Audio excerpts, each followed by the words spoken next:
Why is it that communication can be so easy or so hard, right? Well, there's all these different there's all these different things that really lead up to what makes quality, effective communication. There's certain skills that you can have that will help you communicate better, and we're going to talk about those today. But the first thing that I really wanted to talk about is how do you communicate? Like, what is that, right? So, hey Jeff.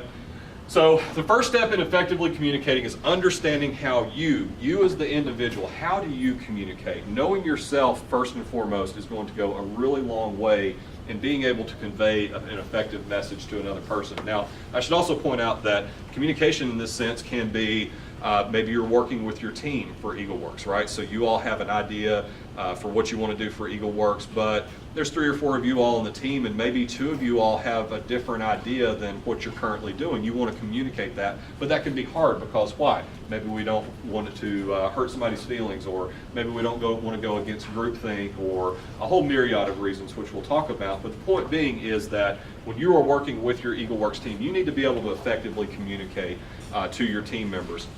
And I will promise you, as you get closer to the actual competition date, which will be here very, very fast, before we know it, it's going to be April.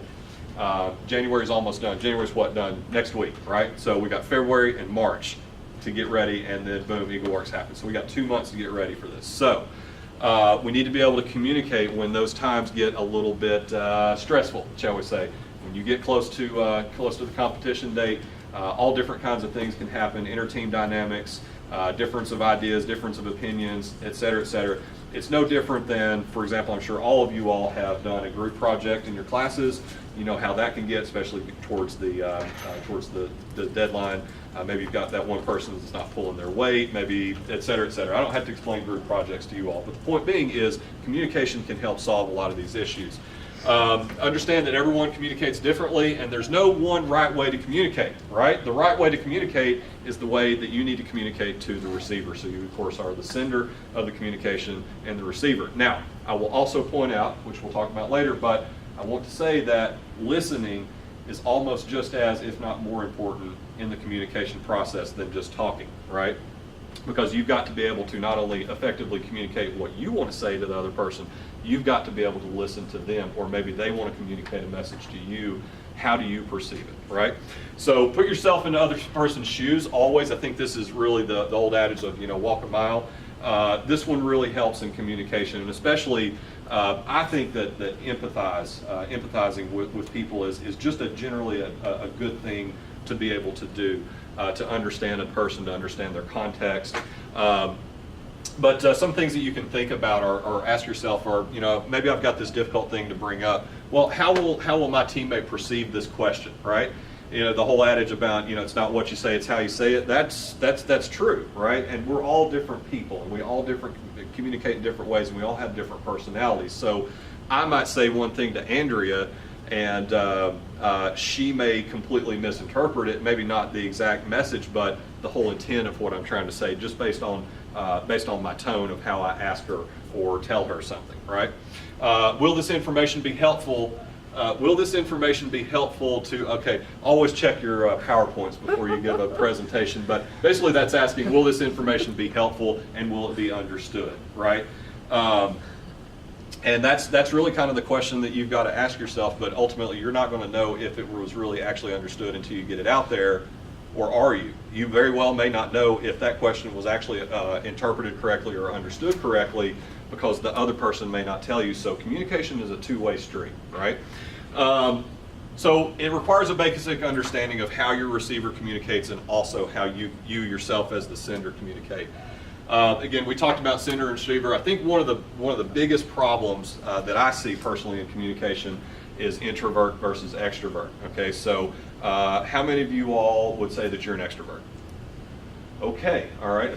How many of you all? Yes, Jeff. How many of you all would say you're an introvert?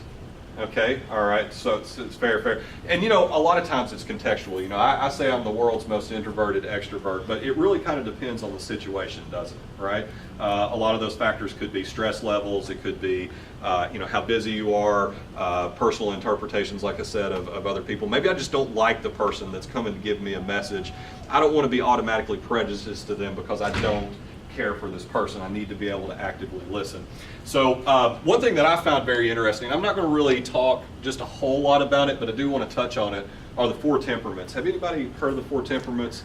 Have anybody taken a personality test before? You know, you've got the Myers-Briggs, you got ENTJ, QRST, whatever the acronyms are. The 4 temperaments kind of simplify this a little bit, and it puts you into one of 4 categories, right? So these categories are, it's a combination of mental, physical, and emotional traits of a person. So it's your natural predisposition. Now we know everybody can be a little bit different on certain days, right? But for the most part, your personality more or less stays the same, right? All things remaining constant. So while it is different from your personality, it takes in all of those things that really kind of makes that up, okay? So also, you got to think about how do you want to be perceived and not how you are naturally. So for example, like I might be a naturally extroverted person, but if I know that I'm going to go into a certain situation where I know that I need to be a little bit more quiet instead of, Mr. Extrovert, then I'm going to naturally, I'm going to obviously fix that, right? So that may not be my exact personality. So the point is that we have our natural predispositions, but we can also modify those based on contextual need. So what are these? One thing, we always post the PowerPoints when we're done. So tentech.edu/EagleWorks, we will post the video and the PowerPoint. We'll have them up by Friday, so you can actually get this. You can get this link. I'm not going to do this. It's a 40-question questionnaire. It's pretty awesome. I would highly encourage you, just for fun. There's no requirement or anything, but go out and actually do that and find out what kind of person you are. It'll either really surprise you, or 99% chance you're going to be like, oh yeah, that's absolutely me. It's pretty interesting. So basically what happens is you take this test and it will tell you, more or less, here's the type of person that you are based on all these different categories. So the first one is called sanguine, all right? So sanguine is basically me. I'm a social butterfly, I'm an extrovert, my emotional needs are like, I like attention as much as I don't want to admit it. I love attention. Who doesn't? Acceptance, I can accept things as is. I don't necessarily question a whole lot. Sometimes I do, right? But usually somebody tells me something, I'm going to take it at face value, right? I'm good at making initial contact with people, creating enthusiasm and excitement, uplifting others, and ensuring the group has fun. Is that always a good thing? Sometimes it is. It's good for positive motivation and leadership and all that. But sometimes the situation doesn't really call for somebody that's upbeat and bubbly. They need somebody that's like data-driven or very kind of hardline leadership, right? So that's actually the next one, which we'll talk about. But just to tell you a little bit more, I can be easily distracted and forgetful. I can be humorous with a light touch. But I can come on a little overly happy or cute and not always taken seriously, and can be frivolous with money. That is absolutely me. Does that describe anybody else in here? Okay. 100%. All right, you. Okay, so you're kind of the sanguine type. Some examples other than myself are Penny from The Big Bang Theory and Joy from Inside Out, if you've ever seen that. Now, I spoke just a little bit about, okay, well, sometimes you need that hardline leader, right? So you need a little bit more edge with that. So that's your choleric people. In a nutshell, they're the risk takers. Okay, they take a really hard stance on their leadership role, and that can go a lot of different ways. I'm not going to get into the nuances of leadership at the moment, but they're typically the ones that really step up and grab that leadership role. Sometimes that's warranted, and sometimes that's what the group needs. Sometimes that can be taken a little bit as a standoffish, right? So some other things about them: emotional needs. They need loyalty. They need a sense of control. They have to be appreciated, and they know that they're looking specifically for accomplishment, right?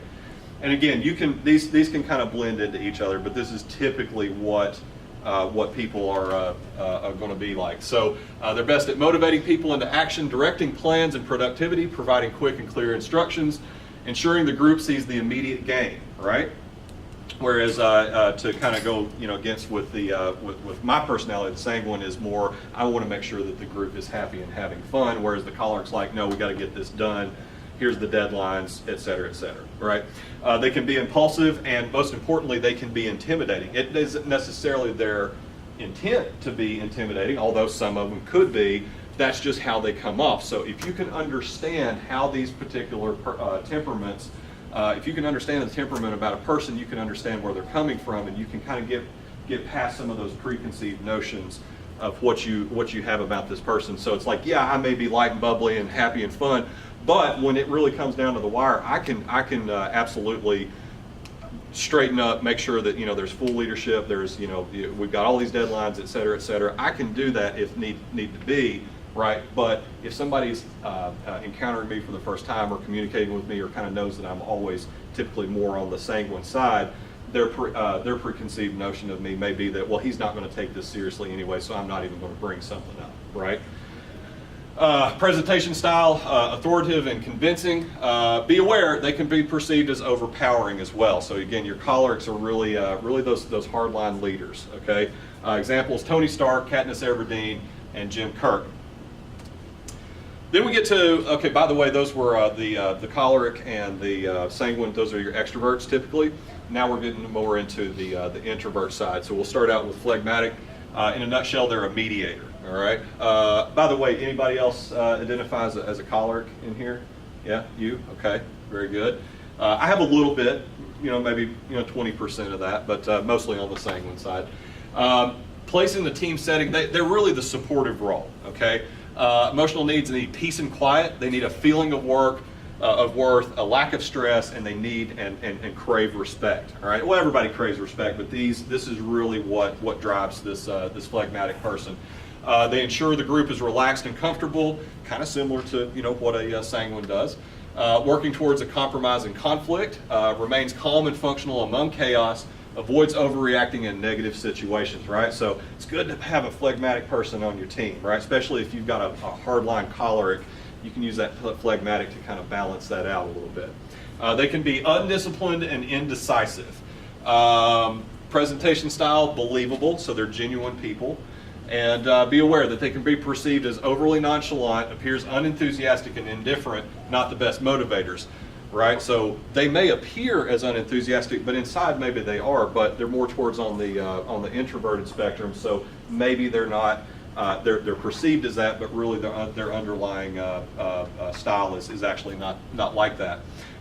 Some examples are Luna Lovegood, Raj from The Big Bang Theory, and Jim from The Office. All right, so Jim, he always just kind of, if you've seen The Office, he just kind of looks over at the camera. It's just like, Dwight, right? So that's your phlegmatic. And then finally, filling out the introvert side, we have the melancholics. Now, in a nutshell, they are absolute perfectionists. Oh, I forgot. Who is a phlegmatic in here? We got any of those? Think they're a little phlegmatic? A little phlegmatic? All right, everybody can be a little bit of both, but so your melancholics are your perfectionists. They are the absolute details person. If it's not detailed and there's not an example of exactly here's why this is happening, then that person is not going to be satiated. So their emotional needs are sensitivity, support when they're down, they need some space, and they need some silence, right? So these are going to be your hardcore workers, but they're going to be just a little bit different than like what a choleric, or a lot different than what a choleric's going to do.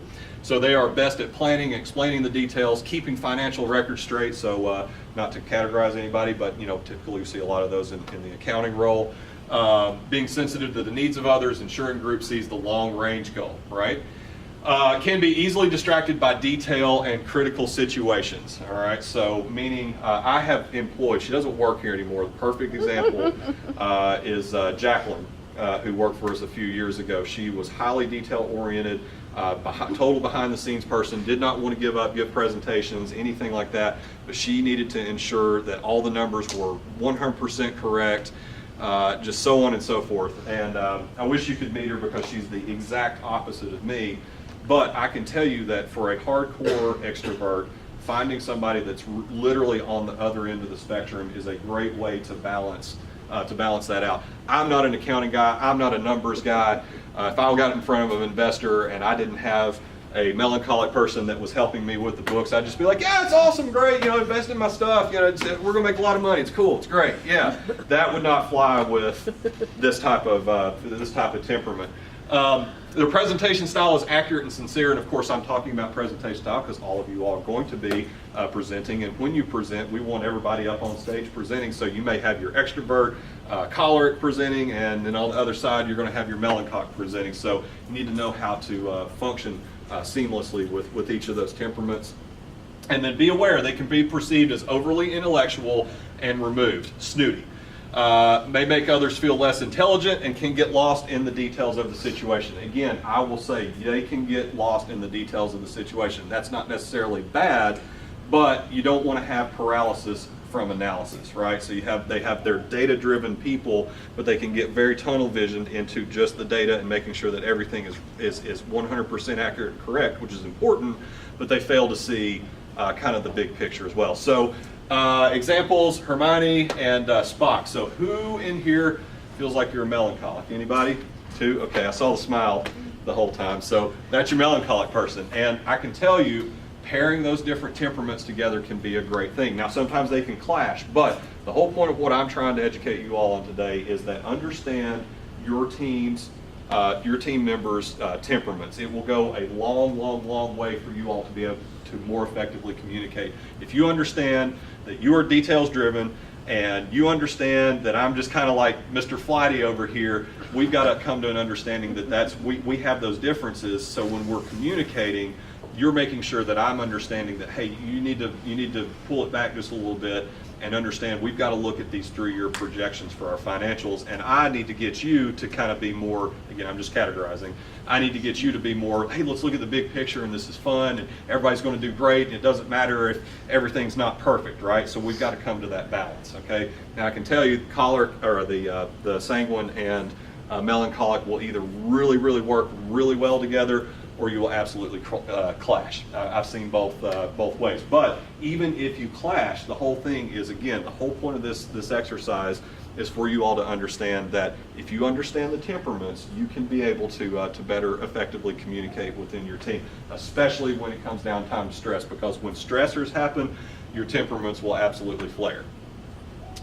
Okay, so with that said, again, go back to, we'll post this, but go back and actually, Andrew, maybe we'll send an email with the link in it, because y'all should really check it out. I think you'll really enjoy it. It's only 40 questions. It's fun, and then once you actually get the answers, it will tell you even more than what we went over today. So anyhow, the point again is it's to help us to identify strengths and weaknesses, and we need to be able to empathize with the world around us. I'm not going to say much more than that. I think you all get the point. But what we really want to do today is talk about actually communicating with each other. So how in the world do you communicate? What does that even mean? Well, communication is the act or process of using words, sounds, signs, or behaviors to express or exchange information or to express your ideas, thoughts, feelings, etc. to someone else. So again, maybe it's it's your pitch presentation, right? You're on stage. It's your job to communicate. Here is our innovative company, and here's why we should win, right? Or maybe you're within the group setting of, hey, I don't really think that the way that we're doing it right now is working. Let's pivot a little bit and do something different, right? Everyone shares and processes information differently. We learn that in the temperaments. Be aware of those, and embrace complementary differences. Again, like I said, with the sanguine and the melancholic match, you can understand that they are completely opposite from each other, but they can work very, very well together, especially when you know the other's temperaments. So, moving along, sending and receiving information, it's got to be well thought out, right? So you can't just kind of blurt out stuff. My temperament, I tend to just kind of blurt out whatever the first thing on my mind is. I don't happen to think about how maybe this other person would perceive it, right? So maybe I would say, well, I'm sorry you got your feelings hurt on that, what I said, and then go on. And you're like, well, I didn't get my feelings hurt. I just felt like so on and so forth, right? So the point being is you've got to be able to be constructive, especially when you're coming up on EagleWorks. These stress situations will happen, and it's much, much, much better for you all to be able to communicate in a calm, understanding tone that here's what I'm trying to say and here's why I will make it better.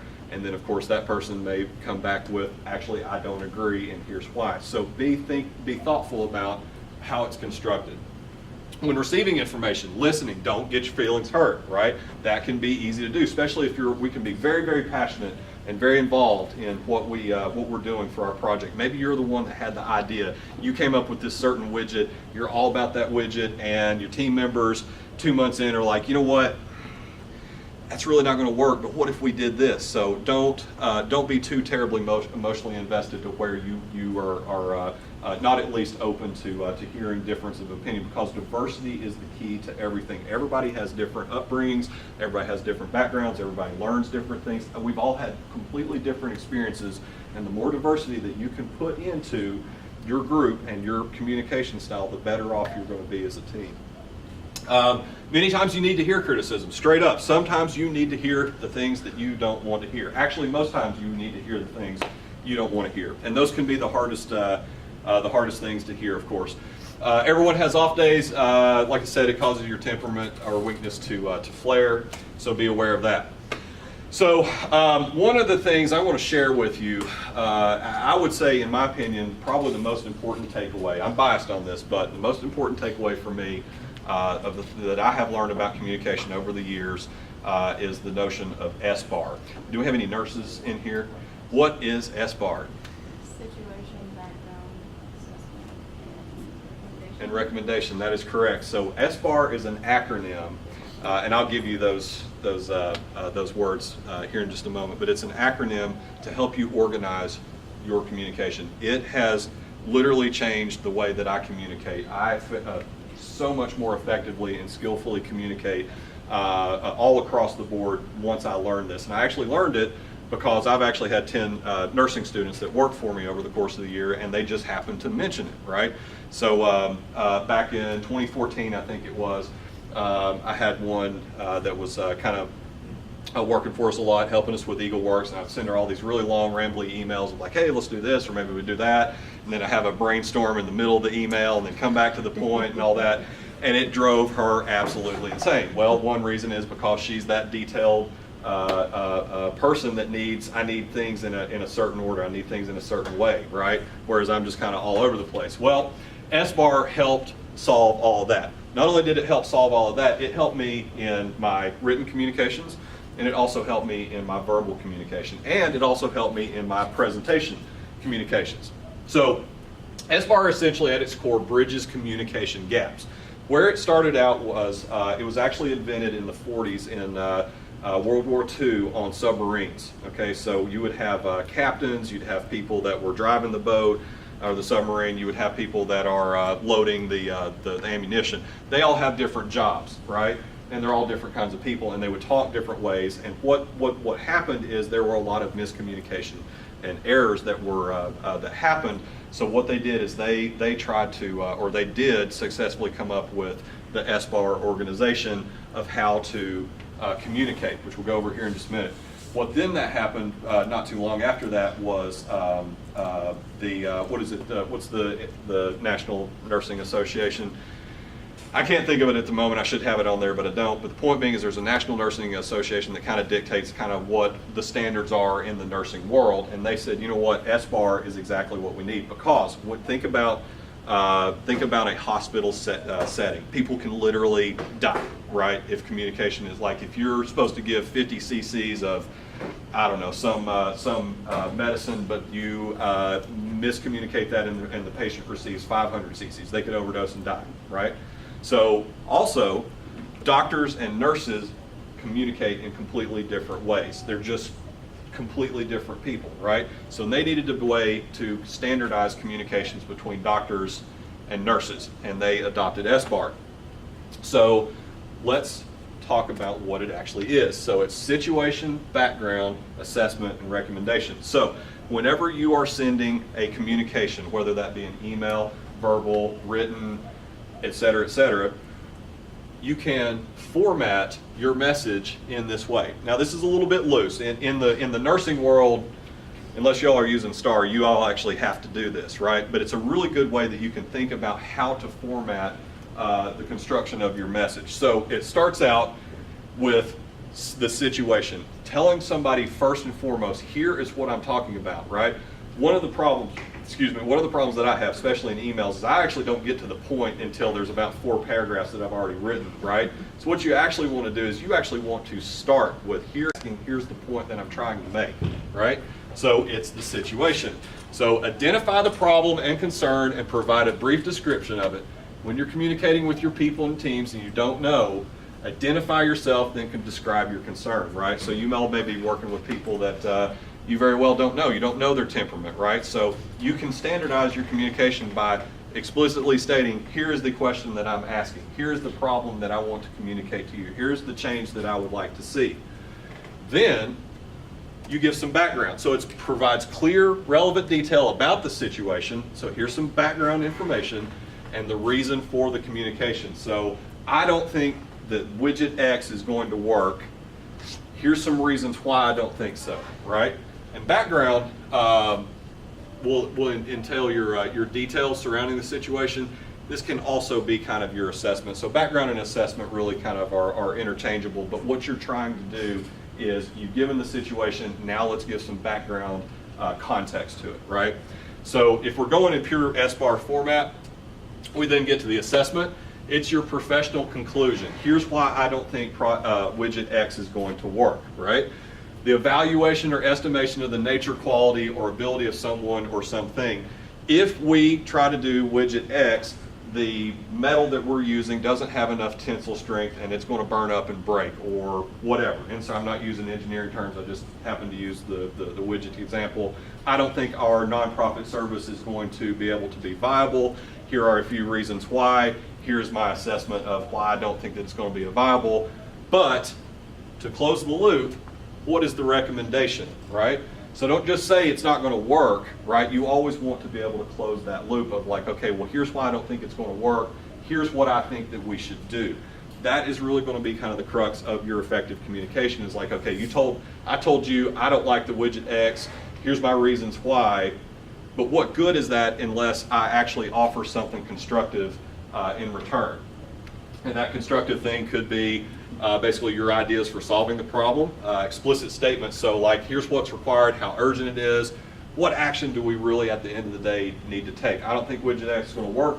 Let's look for a different material that is stronger, lighter, less expensive, whatever, okay? And it's also helpful to ask the receiver if they agree or disagree, have any questions or concerns, and then be able to essentially repeat that information back to you. So I don't like the fabric that you picked out for our t-shirt business. However, and here's some reasons why. However, I think that if we use this different fabric, that we would lower our costs, it'll be more comfortable, and it won't shrink when we wash it and put it in the dryer, right? And I think our customers would be much more happier, so let's look at this cotton fabric instead of the rayon that you were suggesting. Do you agree with that, right?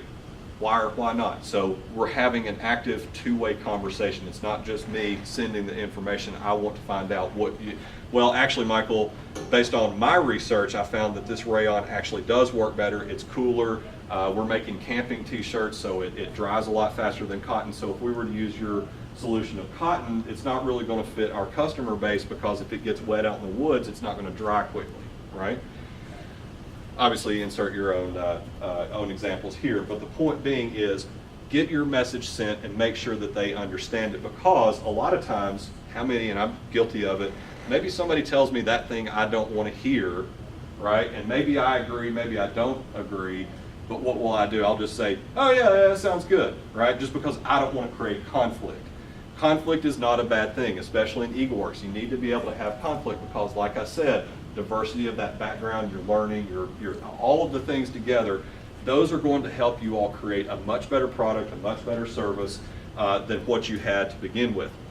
Now, what we're going to talk about in 2 weeks is the business model canvas, and a lot of that is actually customer identification. So you're actually going out, and if you do the I-Core program, which Casey has done the I-Core program, you actually go out and you find out what problem do my customers actually have. Do they have a cotton versus rayon problem, or is it not that at all together? They don't actually need t-shirts, they need sweatpants. I don't know, I'm just making up something silly, but the point being is you need to be able to actively listen. It's not just your own teammates, it's actually listening to, maybe you get a mentor and they're telling you this is not going to work. You need to listen to that and understand that. Maybe it's the customers telling you, we don't have this problem, here's the problem that we have, right? So we can insert a lot of examples there, but the point being is if you will use this this format, just telling them straight out the bat, what is the situation? Here's some background to it. Here's why I think this will or won't work, and then ultimately, here's what I think that we should do to make it a better product, service, whatever. So my final comments to you are that effective communication is vital to your success, especially in EagleWorks, especially in customer identification, especially in life in general, right? Outside of EagleWorks, with your group members, effective communication will guaranteed help you out a lot.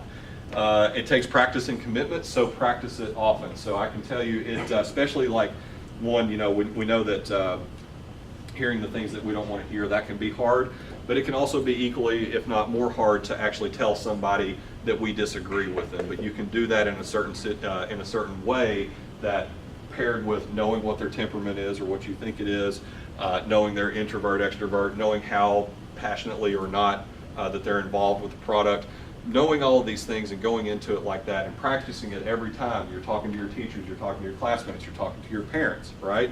Practice it, and I guarantee you it will get easier every time. Communication is not necessarily an easy thing, but it can be done effectively if you all take into consideration these two major principles that we've talked about today. So with that said, that's what I wanted to say about communication. Hopefully I've effectively communicated with you all today. So what I want to do now is I want to open the floor up to questions. So if you have questions about communication, if you have questions about teamwork, if you have questions about EagleWorks or whatever, let's open that up to the floor. And do y'all have any questions or comments? And thank y'all very much for coming tonight, by the way. We've got a great turnout. Yes? What are the rules about, like say you have like a really great senior design project, Right. About entering that into EagleWorks? Like, I mean, we won't Please. get any funding, but. Please do. Please enter it into EagleWorks. We would love for your senior design projects to be entered into EagleWorks. We had several last year. So make sure it's not an idea that another company brought Yes. for your project. Yeah, right. So- It's your guys' Right. project. So BSAF came and said, we want this solution, right? You can't do that. We can talk individually, anybody that's watching this, we can talk individually about that. But yes, if you're in a senior design class, capstone class, we want you to participate. Let's talk just a little bit just to make sure that everything's on the up and up. It's Thank you perfect for, with that caveat. Yeah. right? Yeah, Yeah. well, I mean, our Yeah. customer is tech, so. Yeah, cool. yeah. So yeah, that's great. So we're gonna put the cherry on top. Here's the deal. You can earn a certificate, which is kind of like a minor, here at Tennessee Tech, and wear the green cord when you graduate, because you were in the entrepreneurship and innovation part of this, of what we're offering here at the university. No prerequisites, but participating in EagleWorks is a really big part of earning that, okay? So what we want to do is keep track of you a little bit. If you sign up for list 3990, 3900, I'm looking at Banner right now. List 3900, Innovation and Entrepreneurship. If you sign up for that, it's 0 credit hours, $0. Do you like that? $0. It means we'll keep track of you for the certificate, and we'll help you understand what other classes you've been taking that might qualify for you for the certificate. There's only 4 requirements. EagleWorks is one of them. So you're already in this.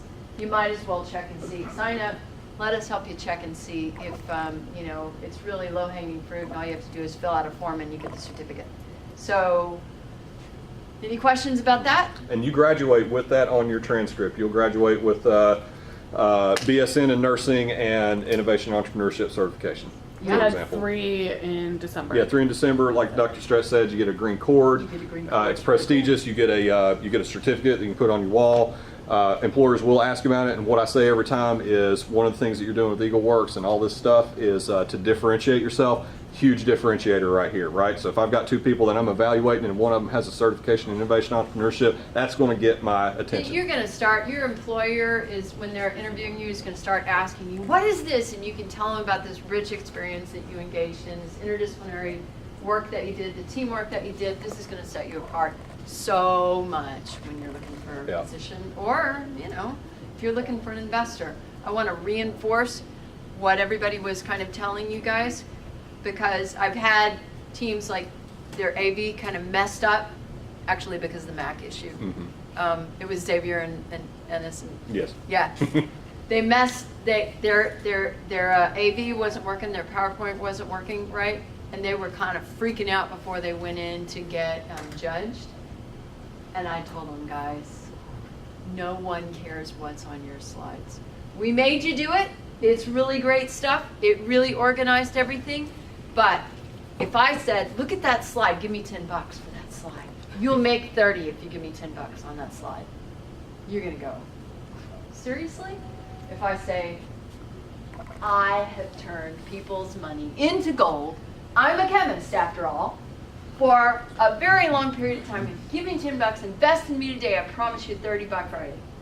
Right? That's a little more compelling. You invest in people. Investors invest in people. They don't invest in your slides.